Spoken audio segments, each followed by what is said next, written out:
If you want to build big, meaty forearms, this is the video that you needed. Well, probably. See, if we have big forearms, they will contribute a lot to give us a very big, bulky, and jacked appearance, especially if your goal is to look big with your clothes on. In that scenario, sometimes your forearms will even play a bigger role than your arms when it comes to giving you that jacked appearance. Like, look at this outfit. Your forearms will make you look jacked in oversized clothes as they are the only muscle that's visible apart from your neck. So having big forearms will make you look big. So how to build them? First, let's figure out the muscles involved. For our interest, there are only 3 muscles or muscle groups that we need to focus on. First up are the forearm flexors or the wrist flexors whose job is to flex your forearm or curl your wrist towards you. These form the inner or the base of your forearm. Up next, there are the forearm extensors or wrist extensors whose job is to extend your wrist away from your body. These are the cool stripe-like looking muscles that sit on the top of your forearms. And last but not the least, we have the brachioradialis.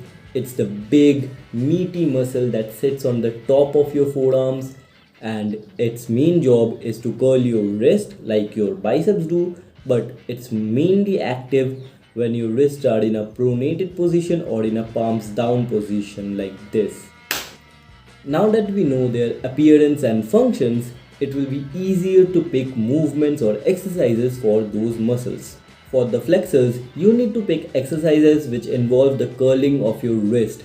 So, any wrist curl variation will grow your flexors, but also remember that the flexors not only contribute to the action of flexing your wrist, but they also are used to flex your fingers.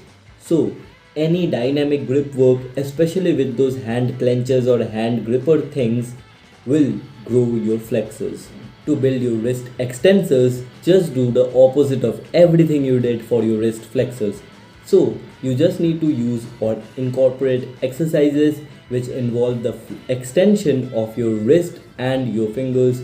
So, basically, any wrist extension variant will grow your wrist extensors. But most people don't even need that much of specific wrist extensor work or any wrist extensor work at all, because these muscles are heavily stressed and stimulated during most of our shoulder training, especially during lateral raises, face pulls, reverse flies, and all that.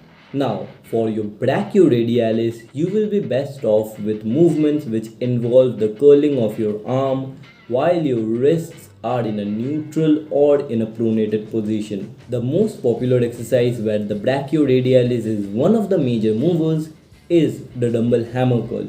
But if you want the best bang for your buck movement in terms of brachioradialis growth, I would say use a pronated grip and do a reverse curl instead. Here the brachioradialis will be even more active because the biceps are in a very weak position to contract. So now comes the part which can be a little bit controversial, and that is the use of straps. See, in my opinion, there are mainly 2 pathways you can take, both good but also specific.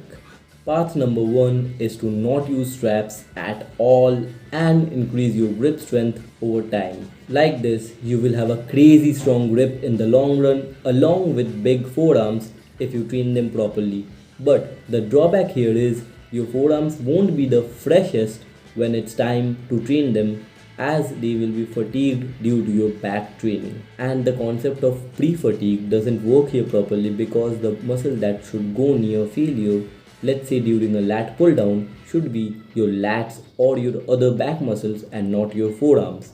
So the fatigue that is generated is usually what you can call a bit of junk volume, which means it uses or causes a lot of fatigue, but the fatigue or the stimulus contributes very less to growth. The second pathway is to use straps for bigger lifts or for training muscles that are bigger and stronger and keeping your forearms relatively fresh for direct training.